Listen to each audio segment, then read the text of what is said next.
আজকের পর্বে শুরুতেই দেখা যায় শুভ মন্দিরে এসে ঠাকুরের সামনে শঙ্খ বাজিয়ে মনের দুঃখ উজাড় করে দেয়।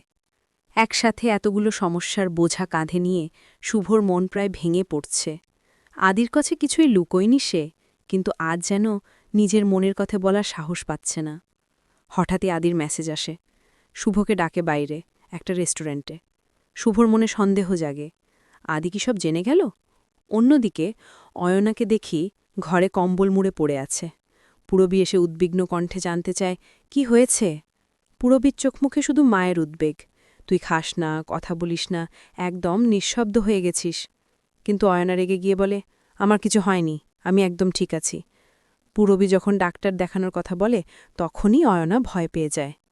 সে মনে মনে ভাবে, এখনই সময় অভ্রকে সব বলার। ওদিকে শুভ বাড়ি থেকে বেরিয়ে যায়। দেবিকাকে বলে আদির সাথে দেখা করতে যাচ্ছে। কিন্তু শুভর অজান্তেই ঘরে তৈরি হচ্ছে আর এক ঝড়। সেবন্তী মাকে কষ্ট দেয় শুভর এমন ব্যবহার। পরের দৃশ্যে দেখা যায় আদি আর শুভ রেস্টুরেন্টে মুখোমুখি বসেছে। শুভর মুখে আতঙ্ক, কিন্তু আদির মুখে শুধুই মিষ্টি অভিমান। বাড়ির টেনশন একটু কমাও, আমাদের সময় দাও। শুভর মুখে তখন শুধু একটুখানি স্বস্তির হাসি।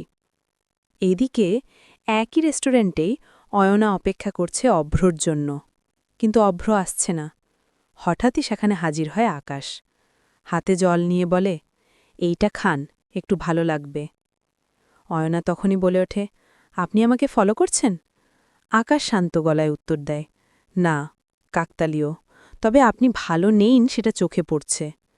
ঠিক সেই মুহূর্তে শুভ বাইরে এসে এই দৃশ্য দেখে চমকে যায়।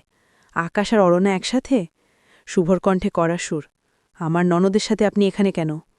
আকাশের উত্তর তীক্ষ্ণ, আপনার পরিবার নিয়ে যতই খেয়াল রাখুন, ননদের কষ্টটা আপনি বুঝছেন না। শুভ তখন অয়নাকে নিয়ে তড়ঘড়ি করে বাড়ি ফিরে যায়। বাড়িতে তখন সবাই চিন্তায়। অয়না, শুভ, আদি কেউই বাড়িতে নেই। পুরবে বিরক্ত।